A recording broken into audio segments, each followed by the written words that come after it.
मैं दीपक शर्मा, आपके अपने YouTube चैनल दीपक साइंस क्लासेस में आपका स्वागत है। दोस्तों, आज हम बात करने वाले हैं ध्वनि और तरंग के जो पार्ट नंबर 2 के अंदर हम चर्चा करेंगे कुछ और इंपॉर्टेंट क्वेश्चनों के बारे में जो रीट के एग्जाम के लिए बहुत ही महत्वपूर्ण है। और ये क्वेश्चन दोस्तों जो अन्य प्रतियोगिता परीक्षा की तैयारी कर रहे हैं, चाहे वो रेलवे की हो, चाहे वो आर्मी की तैयारी कर रहे हो, चाहे वो एसएससी की तैयारी कर रहे हो, कोई भी प्रतियोगिता परीक्षाएं हो, उन सभी प्रतियोगिता परीक्षाओं के लिए यह क्वेश्चन बहुत ही इंपॉर्टेंट होने वाले हैं। ठीक है ना।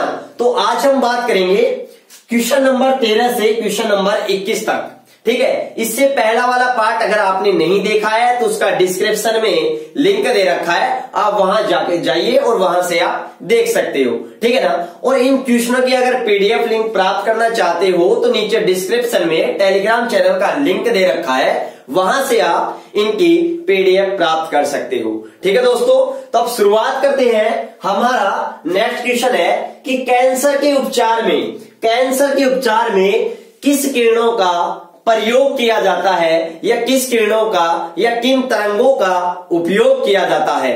तो दोस्तों याद रखिएगा कि जो कैंसर के उपचार में, पहले तो आप बताइएगा इसका आंसर, मुझे जल्दी से कमेंट करके बताइएगा कि इसका आंसर क्या होगा। इसका आंसर क्या होगा? हाँ बिल्कुल।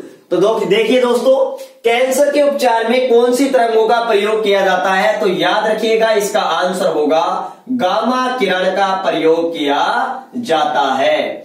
दोस्तों याद रखिएगा, कैंसर के उपचार में किसका प्रयोग किया जाता है, कौन सी किरण का प्रयोग किया जाता है, तो याद रखिएगा गामा किरण का प्रयोग किया जाता है। और कौन से समस्थानिक का प्रयोग किया जाता है, तो याद रखिएगा दोस्तों कोबाल्ट 60 का प्रयोग किया जाता है। याद रखिएगा कोबाल्ट को आप CO ऐसे नहीं लिखना है। कोई भी तत्व होता है उसका जब प्रतीक लिखते हैं तो पहला अक्षर कैपिटल होता है, दूसरा स्मॉल होता है। ये तो क्या है दोस्तों, कोबाल्ट है। क्या है? कोबाल्ट है। जबकि दोस्तों ये क्या है, कार्बन मोनोऑक्साइड है। कार्बन मोनोऑक्साइड ये क्या है दोस्तों, गैस है, जो बहुत ही विषैली गैस होती है। आप ये बात भी अच्छे से ध्यान रखना। तो थोड़ा सा ये भी याद रखना कि कैंसर के उपचार में किस तरंग का प्रयोग किया जाता है, तो याद रखना गामा किरणों का या गामा तरंगों का। और दोस्तों याद रखना कि समस्थानिक का प्रयोग किया जाता है, तो याद रखना कोबाल्ट 60 का प्रयोग किया जाता है। और दोस्तों इसके बारे में और बात करते हैं कि जो गामा किरण है, इन गामा किरण की जो खोज करता है वो कौन है दोस्तों, खोज करता है हेनरी बेकुरल। हेनरी बेकुरल नामक साइंटिस्ट ने गामा किरणों की क्या की थी, खोज की थी। और दोस्तों याद रखिएगा हेनरी बेकुरल ने ही रेडियो एक्टिविटी की क्या की थी, खोज की थी। तो एक और क्वेश्चन आ गया कि रेडियो एक्टिविटी की खोज किसने की, हेनरी बेकुरल ने की। गामा किरणों की खोज किसने की, हेनरी बेकुरल ने की। और दोस्तों याद रखना जो गामा किरण है वह एक रेडियो एक्टिव क्या है, विकिरण है। क्या है? रेडियो एक्टिव विकिरण है। रेडियो एक्टिव विकिरण कौन कौन सी होती है, अल्फा, बीटा और गामा। दोस्तों याद रखिएगा अल्फा, बीटा और गामा तीनों ही विकिरण क्या होते हैं, रेडियो एक्टिव विकिरण होती है। जब रेडियो एक्टिविटी की घटना होती है तो पदार्थों से स्वतः ऑटोमेटिक अल्फा या बीटा या गामा किरणों का क्या होता है, उत्सर्जन होता है। इसलिए इन्हें रेडियो एक्टिव विकिरण भी कहा जाता है। तो यह भी याद रखिएगा कि जो गामा किरण होते हैं वो रेडियो एक्टिव क्या होती है, विकिरण होती है। याद रखिएगा दोस्तों अल्फा, बीटा और गामा इन तीनों में जो सर्वाधिक भेदन क्षमता होती है, याद रखिएगा सर्वाधिक भेदन क्षमता भी कौन सी विकिरण की होती है। और एक और इंपॉर्टेंट क्वेश्चन है, गामा विकिरण की होती है। दोस्तों याद रखिएगा सर्वाधिक भेदन क्षमता भी किस विकिरण की होती है, गामा किरण की होती है। ठीक है ना दोस्तों। इसलिए दोस्तों इसका उपयोग है ना कैंसर कोशिकाओं को नष्ट करने में किया जाता है। आपने ऐसा सुना होगा कि अगर किसी व्यक्ति के कैंसर हो जाता है तो उसका हर 4 या 5 महीने बाद उस रोगी का जहां कैंसर हुआ है उस अंग का सिकताव किया जाता है।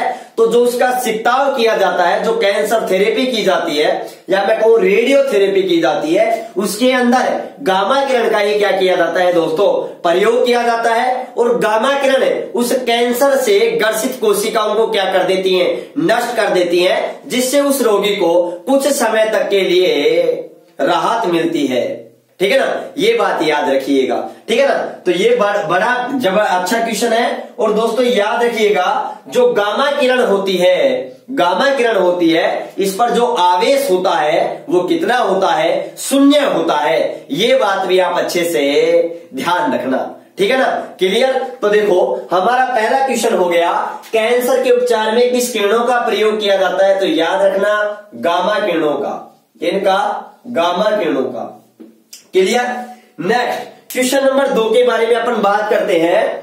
क्वेश्चन नंबर 2 के बारे में अगर बात करें तो याद रखिएगा दोस्तों कि टीवी रिमोट कंट्रोल में किस तरंग का प्रयोग होता है, मुझे जल्दी से कमेंट करके बताइए कि किस तरंग का प्रयोग होता है। ठीक है ना, ये क्वेश्चन सभी प्रतियोगिता परीक्षाओं के लिए बड़े महत्वपूर्ण है। ठीक है ना, लेकिन ये क्लासेस स्पेसिकल रीट के लिए चलाई जा रही है, क्योंकि रीट के अंदर ध्वनि वाला टॉपिक है। वैसे ऑलमोस्ट सभी कॉम्पिटिटिव एग्जाम के अंदर है ये साउंड वाला टॉपिक मिलता है। और दोस्तों यहां से क्वेश्चन 100% पूछा जाता है। रीट में तो हर बार क्वेश्चन पूछ रहा है साउंड पर। ठीक है, तो टीवी रिमोट कंट्रोल में किस तरह का प्रयोग किया जाता है, तो दोस्तों याद रखिएगा, टीवी रिमोट कंट्रोल के अंदर अवरक्त तरंगों का क्या किया जाता है, प्रयोग किया जाता है। किसका, अवरक्त तरंगों का, जिन्हें हम कहते हैं अवरक्त तरंग या अवरक्त विकिरण है, IR, इंफ्रा रेडिएशन का प्रयोग किया जाता है। इंफ्रारेड, ठीक है ना, वेव का प्रयोग किया जाता है। ये बात आप अच्छे से ध्यान रखिएगा। और बच्चों जो अवरक्त तरंगे हैं, इनकी जो खोज करता है वो कौन है दोस्तों, विलियम हर्शेल। कौन है, विलियम हर्शेल। ये भी आप अच्छे से याद रखना। और दोस्तों याद रखना, अवरक्त तरंगे होती हैं, बहुत इनमें गर्माहट होती है, बहुत ज्यादा इनमें ऊष्मा होती है, इसलिए इनको दोस्तों ऊष्मीय तरंगे भी कहते हैं। ऊष्मीय तरंगे या ऊष्मीय विकिरण भी कहते हैं। ये बात भी आप अच्छे से ध्यान रखना कि ऊष्मीय विकिरण या ऊष्मीय तरंग किसे कहते हैं, अवरक्त तरंगों को कहते हैं। ठीक है, नेक्स्ट क्वेश्चन दोस्तों, इनमें ऊष्मीय गुण होता है, इसलिए याद रखिएगा, जो हमारे सैनिक होते हैं, जिनकी ड्यूटी LOC के आसपास होती है, और वहां पर सर्दियों के समय जब धुंध और कोहरा पड़ता है, तो उस समय आपको पता है कुछ नहीं दिखाई देता है, इसलिए विशेष प्रकार की टॉर्चों का प्रयोग किया जाता है, जिनसे अवरक्त किरणें या ऊष्मीय विकिरणें डाली जाती हैं, जो उनके मार्ग में आने वाली जो जलवाष्प की बूंदें होती हैं, कोहरा या धुंध होता है, उनको पिघला करके नीचे के डाल देती है। मतलब उसका मार्ग बिल्कुल क्या कर देती है, क्लीन कर देती है, जिससे हमें धुंध और कोहरे के अंदर भी हम वस्तुओं को आसानी से क्या कर पाते हैं, देख पाते हैं। तो याद रखिएगा, इन तरंगों का जो प्रयोग है वह धुंध व कोहरों के आर पार देखने में भी क्या किया जाता है। तो ये भी याद रखिएगा, धुंध व कोहरों के आर पार देखने में क्या किया जाता है दोस्तों, इनका प्रयोग किया जाता है। तो याद रखिएगा, टीवी रिमोट कंट्रोल में कौन सी तरंगों का प्रयोग होता है, अवरक्त तरंगों का प्रयोग होता है। ये बात अच्छे से याद रखना। इसके साथ साथ मैंने आपको कुछ और इंपॉर्टेंट पॉइंट बताए हैं अवरक्त तरंगों के बारे में, याद रखिएगा। तो कौन सी तरंग आ जाएगी, अवरक्त तरंग आ जाएगी। क्लियर ये बात, ये अपना दूसरा क्वेश्चन हो गया। नेक्स्ट है जो सर्वे ध्वनि है, सर्वे ध्वनि तरंगों की जो आवर्ती प्रास होती है, फ्रीक्वेंसी रेंज होती है, वे ध्वनि तरंगे जिन्हें मनुष्य सुन सकता है, उन्हें कहते हैं सर्वे ध्वनि तरंगे। ठीक है, और दोस्तों इनकी रेंज होती है, वो क्या होती है, हमसे एक क्वेश्चन पूछा गया है, बड़ा ही अच्छा क्वेश्चन है। तो दोस्तों याद रखिएगा, जो ध्वनि तरंगे होती हैं, ये 3 प्रकार की होती हैं। वे तरंगे जिन्हें मनुष्य सुन सकता है, उन्हें कहते हैं सर्वे ध्वनि तरंगे। क्या कहते हैं, सर्वे ध्वनि तरंगे। और जिन्हें मनुष्य नहीं सुन सकता है, उन्हें कहते हैं दोस्तों अपसर्व्य ध्वनि तरंगे। क्या कहते हैं? अपसर्व्य ध्वनि तरंगे। ठीक है। और जिन्हें मनुष्य, या फिर मैं कहूं, याद रखिएगा, अच्छे से समझिएगा, ध्वनि तरंगे होती हैं वो 3 प्रकार की होती हैं। सर्व्य ध्वनि तरंगे जिन्हें मनुष्य सुन सकता है, और दोस्तों इन्हें मनुष्य सुन सकता है क्योंकि इनकी जो आवृत्ति परास होती है वो 20 हर्ट्ज से 20 किलो हर्ट्ज होती है। 20 हर्ट्ज से 20 किलो हर्ट्ज होती है, या 20 किलो का मतलब दोस्तों क्या होता है, मैं ऐसे भी लिख सकता हूं, 20 हर्ट्ज से किलो का मतलब क्या होता है? 1000। तो इस 20 को 1000 से मल्टीप्लाई कर देंगे तो क्या हो जाएगा? 20,000 हर्ट्ज हो जाएगा। तो मैं ऐसे भी लिख सकता हूं 20,000 हर्ट्ज। तो याद रखिएगा, जो सर्व्य ध्वनि तरंगे होती हैं इन्हें मनुष्य सुन सकता है क्योंकि इन ध्वनि तरंगों की आवर्ती परास होती है वो 20 हर्ट्ज से 20 किलो हर्ट्ज होती है। 20 किलो का मतलब होता है 20,000 हर्ट्ज होती है। इन्हें मनुष्य सुन सकता है। ठीक है। और यदि दोस्तों याद रखना, यदि इनकी आवर्ती परास 20 हर्ट्ज से भी क्या है? कम है, तो याद रखना उन तरंगों को अपन क्या कहते हैं? अपसर्व्य ध्वनि तरंगे कहते हैं। याद रखिएगा, अपसर्व्य ध्वनि तरंगे हैं, इनकी जो आवृत्ति होती है वो 20 हर्ट्ज से भी क्या होती है? कम होती है। इन्हें मनुष्य नहीं सुन सकता, इन्हें कुछ विशेष प्रकार के जीव जंतु ही सुन सकते हैं, जैसे कुत्ता हुआ, ठीक है ना, व्हेल मछली हुई, हाथी हुई, हाथी हुआ, एलिफेंट हुआ, ये आसानी से सुन सकते हैं। आपने ऐसा सुना होगा कि जब समुद्र के अंदर कुछ सुनामी वगैरह आती है, या फिर मैं कहूं कोई प्राकृतिक आपदा, भूकंप वगैरह आता है, तो पृथ्वी पर कुछ जीव जंतु होते हैं जो अजीबोगरीब हरकत करने लग जाते हैं। क्यों करने लग जाते हैं? दोस्तों भूकंप के समय या किसी प्राकृतिक आपदा के समय ये तरंगे उत्पन्न होती हैं। याद रखना, उस टाइम में हम इनको नहीं सुन सकते, इसलिए हमें मालूम नहीं पड़ता है। ठीक है ना। लेकिन कुछ जीव जंतु होते हैं, जैसे कुत्ता हुआ, हाथी हुआ, व्हेल मछली हुई, वो इनको आसानी से सुन लेती हैं, इसलिए उनको पहले ही हानि का पता लग जाता है। ठीक है ना। ऐसा आपने काफी बार सुना होगा, या न्यूज के अंदर पढ़ा होगा, कहीं भी सुना होगा, जरूर सुना होगा। ठीक है ना। तो याद रखना, भूकंप और सुनामी के समय अपसर्व्य तरंगे उत्पन्न होती है।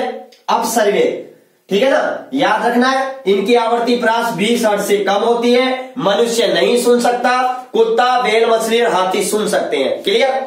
अब दोस्तों यहां पर 20 किलो हर्ट्ज है, या मैं कहूं 20,000 हर्ट्ज है। इससे जो अधिक इससे जो अधिक आवृत्ति की तरंगे हैं उन्हें हम क्या कहते हैं दोस्तों? याद रखिएगा, उन्हें हमें पराश्रव्य तरंगे कहते हैं। क्या कहते हैं?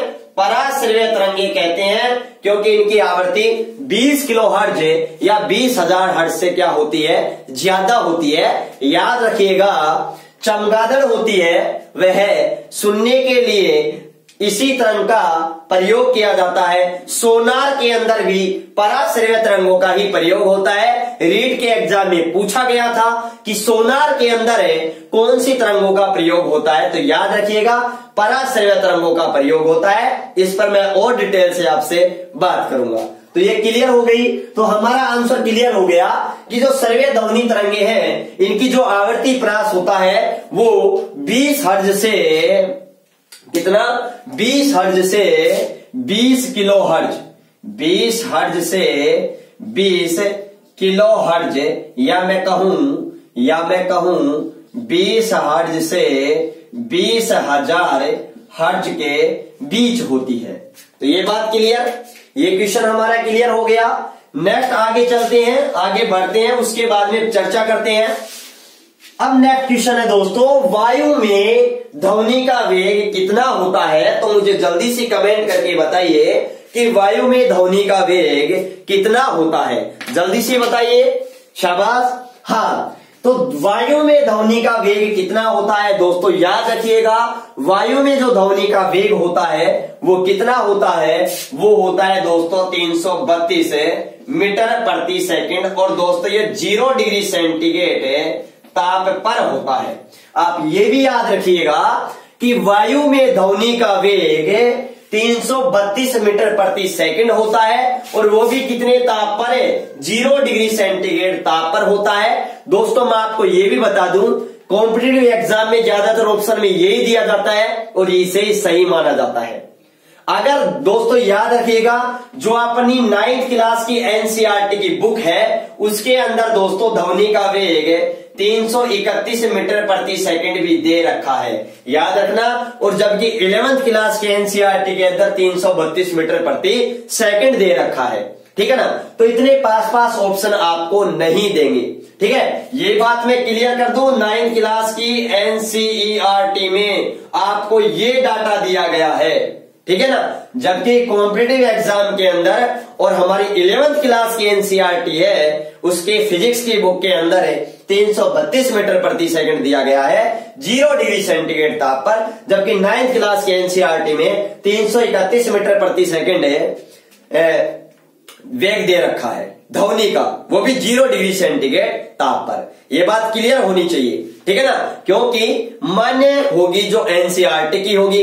अब आप कहोगे सर अगर 332 भी आ जाए और 331 भी आ जाए तो भैया जी आपके पास दोनों प्रूफ है, 9th क्लास की एनसीईआरटी भी है तो 11th क्लास की एनसीईआरटी भी है। अब आप क्या करते हो वो सब आप पर डिपेंड है, ठीक है ना। दोनों ही सही है, लेकिन ये ऑप्शन में अभी तक कहीं नहीं मिलता है, ऑप्शन में यही मिलता आया है, ठीक है ना, इसलिए इसी को राइट माना गया है।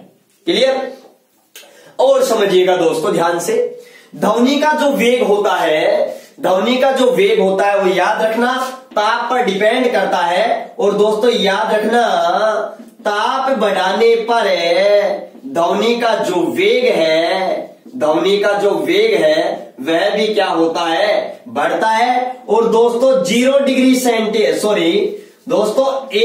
सेंटीग्रेड ताप बढ़ाने पर 1 डिग्री सेंटीग्रेड ताप बढ़ाने पर ध्वनि के वेग में 0.63 मीटर प्रति सेकंड की क्या हो जाती है? वृद्धि हो जाती है। ये बात भी आप अच्छे से ध्यान रखना कि ध्वनि का वेग ताप बढ़ाने पर बढ़ता है, ठीक है ना। दूसरी बात, 1 डिग्री सेंटीग्रेड ताप में वृद्धि करते हैं तो ध्वनि के वेग में 0.63 मीटर प्रति सेकंड की क्या हो जाती है? वृद्धि हो जाती है। ध्वनि का जो वेग होता है 0.63 मीटर प्रति सेकंड इंक्रीज हो जाता है। ये बात भी आप अच्छे से ध्यान रखना। क्लियर ये बात? हाँ, उसके बाद में दोस्तों एक बात और याद रखना, अगर हम माध्यम की बात करें तो ध्वनि का वेग याद रखना, ध्वनि को संचरित होने के लिए माध्यम की आवश्यकता होती है और सबसे साधारण माध्यम हवा होता है जो सभी जगह विद्यमान होता है। इसलिए क्वेश्चन पूछा गया है कि वायु में ध्वनि का वेग कितना होता है, तो दोस्तों याद रखिएगा 332 मीटर प्रति सेकंड होता है 0 डिग्री सेंटीग्रेड ताप पर। क्लियर ये बात? उसके बाद में दोस्तों और मैं पहले कॉन्सेप्ट क्लियर कर दूं फिर हम आगे बढ़ते जाएंगे। ध्यान से समझिएगा, जो ध्वनि का वेग होता है दोस्तों याद रखिएगा, ध्वनि का जो सर्वाधिक वेग होता है वो ठोस माध्यम में होता है।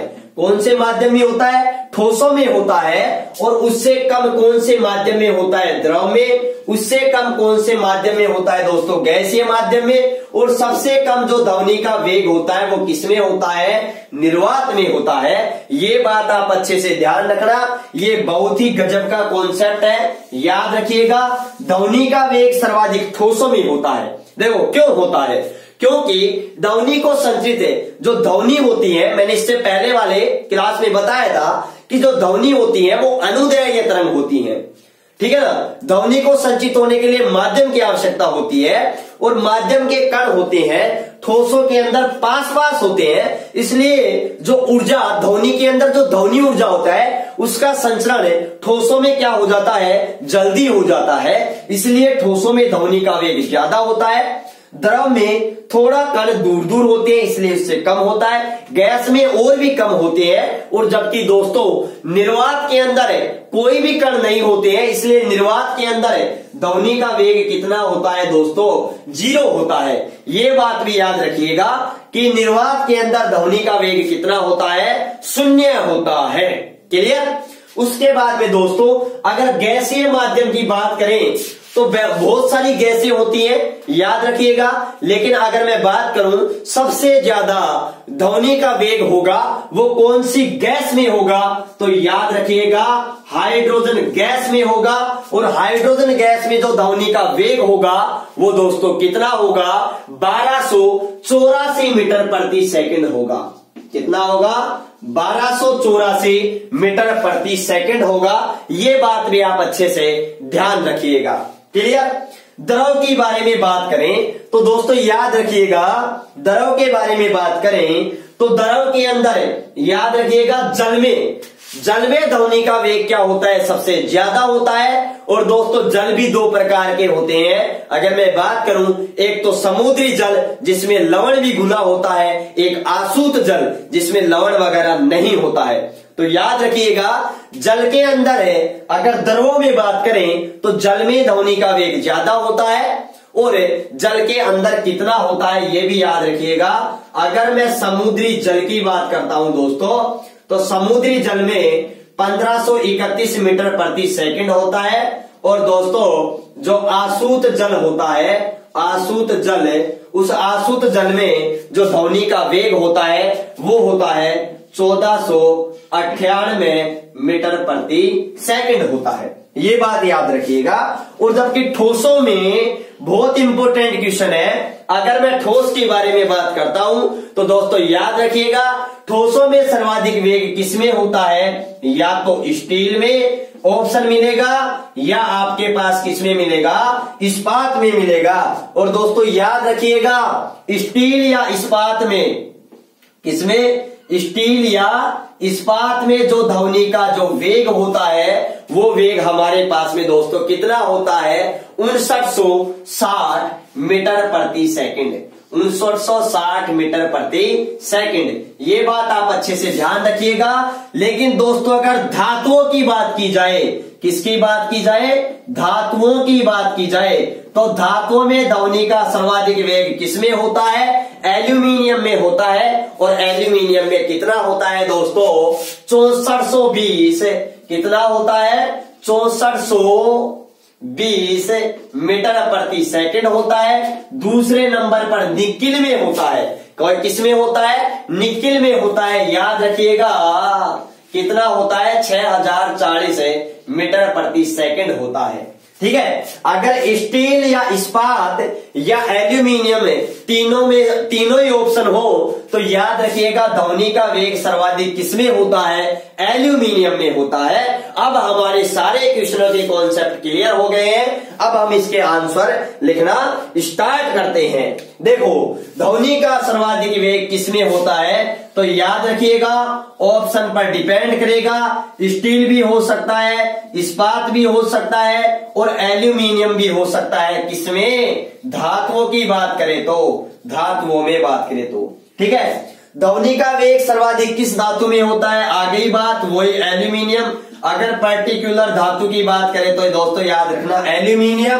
ध्वनि का वेग निर्वात में कितना होता है, तो याद रखना दोस्तों कितना होता है, 0 होता है। और ठोस, द्रव और गैसीय माध्यम में ध्वनि के वेग का सही क्रम क्या है, तो याद रखिएगा दोस्तों ठोस में ध्वनि का वेग ज्यादा होता है सबसे, द्रव में उससे कम होता है, और गैसीय माध्यम में उससे कम होता है। निर्वात में तो ध्वनि का वेग 0 होता है। और दोस्तों याद रखना जो प्रकाश होता है, प्रकाश में वेग इसका विपरीत क्रम होता है। प्रकाश का वेग सर्वाधिक निर्वात में होता है, उससे कम गैसीय माध्यम में, उससे कम द्रव माध्यम में, और सबसे कम ठोस माध्यम में होता है। याद रखना अच्छे से। और दोस्तों नेक्स्ट क्वेश्चन है, बड़ा इंपॉर्टेंट क्वेश्चन है कि जो दाब बढ़ाने पर ध्वनि के वेग पर क्या प्रभाव पड़ता है। तो दोस्तों याद रखिएगा दाब का ध्वनि के वेग पर कोई प्रभाव नहीं पड़ता है। तो याद रखिएगा कोई प्रभाव कोई प्रभाव नहीं पड़ता है, नहीं पड़ता है। अब देखो दोस्तों एग्जाम में क्वेश्चन क्या पूछेगा, ये पूछेगा कि 0 डिग्री सेंटीग्रेड ताप पर ध्वनि का वेग 332 मीटर प्रति सेकंड है, तो दाब 2 गुना करने पर, माध्यम का दाब 2 गुना करने पर ध्वनि का वेग हो जाएगा, फिर चेंज कर देगा, ऑप्शन चेंज कर देगा अपने पास में कि 300 या कह देगा 664 मीटर प्रति सेकंड या 332 मीटर प्रति सेकंड, या फिर अपने पास में दोस्तों क्या रख सकता है, ऑप्शन रख देगा कि 166 मीटर प्रति सेकंड या 332 मीटर प्रति सेकंड, या इनमें से कोई नहीं। तो याद रखिएगा दाब बढ़ाने पर ध्वनि के वेग पर कोई प्रभाव नहीं पड़ता, तो 332 मीटर प्रति सेकंड दे रखा है तो यही रहेगा। क्लियर ये बात? तो दोस्तों अगर क्लास पसंद आई है तो ज्यादा से ज्यादा लाइक कीजिएगा, शेयर कीजिएगा अपने मित्रों के पास में। हम इसी प्रकार से इन क्वेश्चनों को लेकर के बहुत सारे क्वेश्चन ध्वनि वाले चैप्टर में जितने भी क्वेश्चन बनते हैं उन सभी को मैं आपके सामने रख दूंगा, एक एक का मैं बेहतरीन तरीके से उनका एक्सप्लेन कर दूंगा, ताकि हमारा ऐसे ही चैप्टर अच्छे से कवर हो जाएगा और हमारा एक तरीके से रिवीजन भी हो जाएगा जिन्होंने ये चैप्टर पढ़ रखा है। ठीक है, तो मिलते हैं अपनी नेक्स्ट क्लास में। ठीक है, तब तक के लिए आप सभी का धन्यवाद।